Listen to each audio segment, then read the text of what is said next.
இனியாவை அந்த நிலையில் பார்த்த இளவரசன் பதறிப்போய் அவளை ஹாஸ்பிட்டலிற்கு அழைத்து சென்றான். அவளை ஹாஸ்பிட்டலில் அட்மிட் செய்துவிட்டு ஜோதிக்கு ஃபோன் செய்து விஷயத்தை கூறினான்.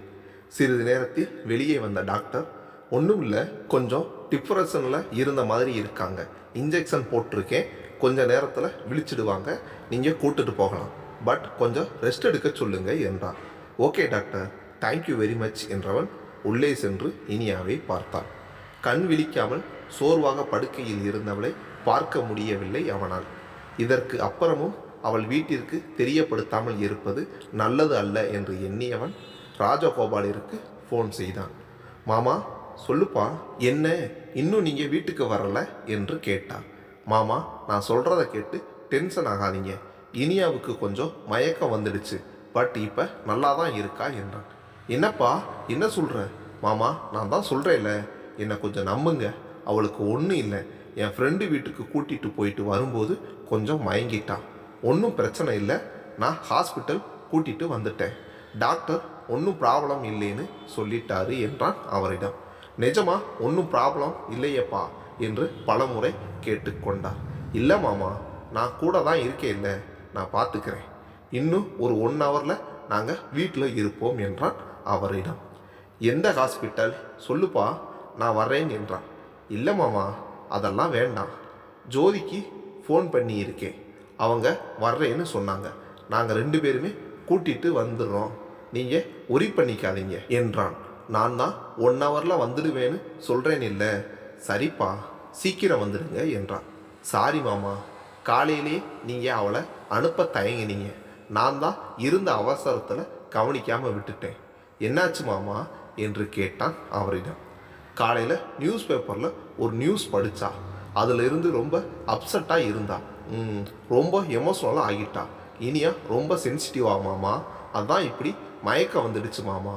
சென்சிட்டிவும் இல்லை, அந்த மாதிரி விஷயம் கேள்விப்பட்டா நமக்கே வருத்தமாக தான் ஆகிடுது, இன்னும் பொண்ணுங்கன்னா சொல்லணுமா, தாய் மனசாச்சே அவங்களுக்கு, என் அம்மா காலத்து மனுஷினா எல்லாம் விதின்னு நொந்துப்பாங்க, எங்கள் காலத்து பொம்பளைங்க இப்படி பண்ணிட்டாங்களேன்னு செஞ்சவங்கள திட்டிட்டு இருப்பாங்க.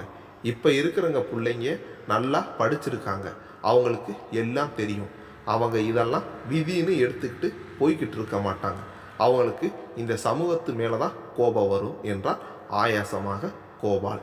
சரி விடுங்க மாமா, நாங்கள் இன்னும் கொஞ்ச நேரத்தில் வந்துடுறோம், அத்தைக்கிட்ட கொஞ்சம் ஏதாச்சும் சொல்லி வைங்க என்றான்.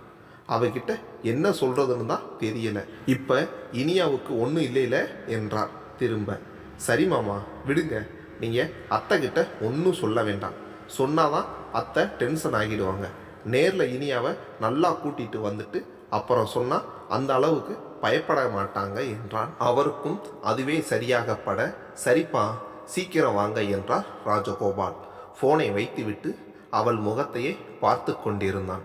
முதல் தினமே தன்னிடம் சீறியவள் அப்புறமும் இருவருக்கும் எப்போதும் சண்டைதான், எப்போதும் படபடவென்று பொறிபவள் இன்று இப்படி இருக்கிறாளே என்று அவனுக்கு வருத்தமாக இருந்தது. அவளின் தலையை மென்மையாக தடவியவன், இனியா எந்திரிடா என்றான். அவள் முகத்தில் இருந்த சோர்வையும் மீறி அவள் முகத்தில் துக்கம் தெரிந்தது. அவள் முகத்தில் இருந்த துக்கம் அவனையும் துன்புறுத்தியது. அவள் ஸ்ருதியிடம் பேசிய ஒவ்வொரு வார்த்தையும் அவன் காதில் ஒலித்து கொண்டிருந்தது. அவளின் வார்த்தைகளில் தெரிந்த வருத்தம் அவனை தாக்கியது. அந்த நியூஸ் பார்த்துட்டு எனக்குள்ள இருக்க தாய்மை உணர்வு வெளியே வந்து அழுகுது என்று அவள் கூறிய வார்த்தைகள் திரும்ப திரும்ப அவன் நினைவிற்கு வந்தது. எவ்வளவு அற்புதமானவர்கள் பெண்கள் என்று எண்ணிக்கொண்டான்.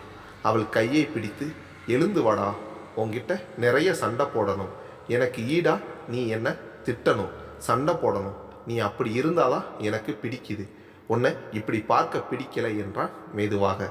சரியாக அதே நேரம் இனியா கண் விழித்தாள். அதை கவனிக்காமல் இளவரசன் பேசிக்கொண்டிருந்தான். இனி நீ என்ன சொன்னாலும், நீ ஏன் அப்படி சொன்னன்னு எல்லாம் நான் கேட்கவே மாட்டேன், என் இனியா வாய் நிறைய பேசினாதான் எனக்கு பிடிக்கும், இப்படி ஏதும் பேசாமல் இப்படி இருந்தால் நல்லா இல்லை என்றான்.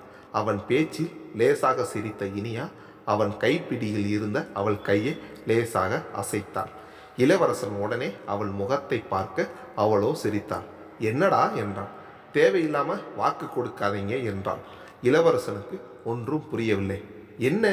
இல்லை, என்னவோ சொல்லிக்கிட்டு இருந்தீங்களே. அப்போதுதான் அவளின் கேலி புரிந்தவனாக, என்ன எப்படி பயமுறுத்திட்ட தெரியுமா? இப்போ என்னடானா சிரிக்கிற என்றான். அவளின் முகம் வாடியது. சாரி இலா, எனக்கு எதுக்கு சாரி சொல்கிறீங்க மேடம்? உனக்கு எதுவாக இருந்தாலும் அதை பார்த்துக்க நான் கடமைப்பட்டவன். ஓகே, ஸோ நீங்கள் இப்படி இனி பேசினா அடிதான் கிடைக்கும் என்றான். அடிப்பீங்களா என்றால் தலையை சரித்து கண்ணை சிமிட்டி. இளவரசன் சேரை சிறிது தள்ளி போட்டு அமர்ந்து விட்டான். என்ன என்று இனியா கண்ணாலே வினவினான். நீ சும்மா கேட்டாலே எனக்கு ஏதோ மாதிரி இருக்கும். இப்படி தலையாட்டி என்னை பார்த்து கண்ணடிச்சு வேற கேட்குறியா? அதான் என்னென்னவோ பண்ணுது. இது வேற ஹாஸ்பிட்டல், அப்புறம் எக்கு தப்பா ஏதாச்சும் நடந்துட்டா அதான் தள்ளியே இருக்கலாம்னு என்று நீண்ட விளக்கம் கொடுத்தான். கண்ணடிச்சேனா என்றான். இல்லையா பின்ன, அதுக்கு பேர் கண் சிமிட்டுறது. எங்கள் ஊரில் அதுக்கு பேர் கண் அடிக்கிறது. ஓஹோ என்று திரும்ப சிரித்தார். போதுமா, நீ வேற இப்படி சிரிச்சு வைக்காத. டிஸ்டன்ஸ் மெயின்டைன் பண்ணு, சரியா? மனுஷன் கஷ்டம் உனக்கு எங்கே தெரியுது என்று சிரித்தான். இனியாவிற்கு புரிந்தது, அவன் தன்னை நார்மலாக்க ஏதேதோ பேசுகிறான் என்று. அந்த நினைவே அவள் முகத்தில் மென்மையான புன்னகையை கொடுத்தது. அதற்குள் ஜோதியும் பவித்ராவும் அங்கு வந்து சேர்ந்தார்கள். இருவரும் உள்ளே வரும்போது இனியாவும் இளவரசனும் சிரித்து கொண்டிருந்தனர். என்ன இது, நீங்கள் என்னென்னவோ சொன்னீங்க, அப்பா வேற ஃபோன் பண்ணி பயமுறுத்தினாரு, இங்கே வந்து பார்த்தா 2 பேரும் இப்படி சிரிச்சுக்கிட்டு இருக்கீங்க என்றான். ஏங்க, நீங்கள் கஷ்டப்பட்டு இங்கே வந்ததுக்காக என் பொண்டாட்டி இன்னும் பேஷண்ட்டாகவே இருக்கணுமா என்றான். அது சரி என்றான் ஜோதி. பின்ன என்னங்க, வந்தீங்க சரி, நீங்கள் வரும்போது அவன் நல்லா இருந்தா அது நல்லது தானே, அதுக்காக இப்படி கேட்குறீங்க? தெரியாமல் கேட்டுட்டு விட்டுடுங்க என்றவள் இனியாவிடம் நீயாவது சொல்லேண்டி என்றாள். இலா, விடுங்க, ஏன் அக்காவை வறுத்தெடுக்கிறீங்க? நீ சொல்கிறதுனால விடுறேன் என்றான். இதை பார்த்து கொண்டிருந்த ஜோதி சிறிது கோபம் கொண்டவளாக, எல்லாம் என் நேரம், ஒவ்வொருத்தவங்க நேற்று சண்டை போட்டுக்கிறாங்க, இன்னைக்கு சேர்ந்துக்கிறாங்க என்றான். யார் அப்படியெல்லாம் சண்டை போட்டாங்க? இனியா, உனக்கு தெரிஞ்சு யாருன்னா சண்டை போட்டாங்களா என்ன என்றான். இல்லையே என்றான் அவளும். ஜோதி அவளை அடிக்க கைவோங்க, என்னங்க அடிச்சிடாதீங்க, அவளுக்கு உடம்பு சரியில்லை என்றான். அடடா, ரொம்ப தான் சப்போர்ட்டாக இருக்கே, போங்க, இவ என் தங்கச்சி, நான் பார்த்துக்குவேன் என்றான். சரி விடுங்க, எதுக்கு இப்போ கோச்சிக்கிறீங்க? வாங்க டாக்டர் போய் பார்த்துட்டு வந்துடலாம். நான் எதற்கு என்றவள் பிறகு சரி வர்றேன் என்றவாறு பவித்ராவை இனியாவுடன் விட்டுவிட்டு அவனுடன் சென்றாள். வெளியே சென்ற பின் என்ன என்று கேட்டாள் ஜோதி. அவளிடம் எல்லாவற்றையும் கூறிவிட்டு அதை பற்றி ஞாபகப்படுத்துகிற மாதிரி ஏதும் பேசிடாதீங்க என்றான். ஐயோ, அவ என் தங்கச்சி, எங்களுக்கும் அவன் மேலே அக்கறையெல்லாம் இருக்கும், நாங்களும் அவளை நல்லா தான் பார்த்துப்போம், சரியா என்றான். இல்லை, அதுக்கு இல்லை, உங்கள் எல்லோருக்கும் அக்கறை இருக்கும் தான், ஏதாச்சும் பேச்சு வாக்கில் ஏதாச்சும் சொல்லிட போறீங்கன்னு என்றான். ஜோதி சிரித்து கொண்டே, சரி சரி, நான் அவ கூடவே இருக்கேன், நான் பார்த்துக்கிறேன், போதுமா என்றான். என்றான். பின்பு ஹாஸ்பிட்டலில் இருந்து இனியாவை அழைத்து கொண்டு வீட்டிற்கு போனவுடன் ராஜகோபால் வெளியே ஓடி வந்து, என்னடாமா, காலையிலே சொன்னேல, அதையே நினச்சி ரொம்ப அலட்டிக்காதுன்னு, சரி சரி உள்ளே வா என்றான். லட்சுமிக்கோ ஒன்றும் புரியவில்லை. இனியாவின் முகத்தை பார்த்தால் களைப்பாக இருந்தது. இனியாவிற்கு இன்னமும் உடல் சோர்வு போகவில்லை. உள்ளே வரும்போது கால் தடுக்கி விழப்போனவளை ஜோதி பிடிப்பதற்குள் இளவரசன் ஓடி சென்று தாங்கினான். உடனே அவன் பார்வை லட்சுமியிடம்தான் சென்றது. உடனே விலகி நின்றான். உள்ளே வந்தவர்களிடத்தில் விளக்கம் கேட்க வாயெடுத்த லட்சுமியிடம், அத்தை, ஏதாச்சும் குடிக்க எடுத்துட்டு வரீங்களா ப்ளீஸ் என்றான். லட்சுமிக்கு ஒரே கடுப்பு. இனியாவிற்கு என்னவென்று தெரியவில்லை. என்னவென்று கேட்கலாம் என்று எண்ணினால் இப்படி பேச விடாமல் செய்கிறாரே, என்னதான் இருந்தாலும் வருங்கால மாப்பிள்ளை இல்லை என்று மனதிற்குள் இதையெல்லாம் புலம்பிக் கொண்டே உள்ளே சென்றார். அதற்குள் இளவரசன் ஜோதியிடம், இவளை முதல்ல அவர் ரூமுக்கு கூட்டிட்டு போய் ரெஸ்ட் எடுக்க சொல்லுங்க, டாக்டர் ரெஸ்ட் எடுக்க சொன்னார் இல்லை என்றான். ஜோதியும் அதை ஆமோதித்து இனியாவை அவள் அறைக்கு அழைத்து சென்றான். போகும் முன் இனியா இளவரசனை பார்த்து தேங்க்ஸ் என்று கூறி அவனுக்கான பிரத்யேக கண் சிமிட்டலை செய்துவிட்டு போனான். இளவரசனால் ஒரு நிமிடம் அவனை கண்ட்ரோல் செய்யவே இயலவில்லை. திரும்பி அவன் மாமாவையும் பவித்ராவையும் பார்த்து தன்னை கஷ்டப்பட்டு அடக்கி கொண்டான். அதற்குள் வெளியே வந்த லட்சுமி இனியாவை காணவில்லையே என்று கண்ணால் தேடினார். அத்தை, சாரி, இனியாவுக்கு என்னன்னு நீங்கள் பதறிக்கிட்டு இருக்கும்போது உங்களை வேலை சொல்லி உள்ளே அனுப்புனது தப்பு தான். ஆனால் அவள் எதிரில் அதை பற்றி திரும்ப பேச வேண்டாம்னு தான் என்று காரணம் சொல்லி பின்பு நடந்தவற்றை கூறினான். திரும்ப சாரி அத்தை என்றான். இல்லப்பா, உன் மேலே தப்பு இல்லை என்று அவனிடம் நெடு நாட்களுக்கு பிறகு சமாதானமாக பேசினார் லட்சுமி. உடனே கணவரிடம் திரும்பியவர், எல்லாம் உங்களை சொல்லணும், அவ தான் காலையில இருந்து அதையே நினச்சிக்கிட்டு ஃபீல் பண்ணிக்கிட்டு இருந்தாலே, அதை பற்றி முதல்லையே இவர்கிட்ட சொல்லி இருக்கலாம்ல என்றான். இல்லை அத்தை, மாமா மேலே தப்பு இல்லை, அவர் ஏதோ சொல்ல வந்தார்.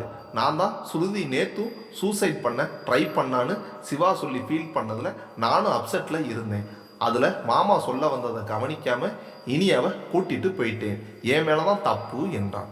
இல்லைப்பா, இதில் உங்கள் தப்பு ஒன்றும் இல்லை. அவளை பற்றி இவருக்கு எல்லாம் தெரியும். அதுவும் காலையிலிருந்து அவள் அதையே நினச்சி புலம்பிக்கிட்டு இருந்தான். அப்புறமும் அவர் இதை பற்றி எதுவுமே சொல்லாமல் அனுப்பினது தான் தப்பு. இதில் இவ இருந்த கோவத்தில் அந்த பிள்ளைய வேற ரொம்ப திட்டான்னு சொல்கிறியே.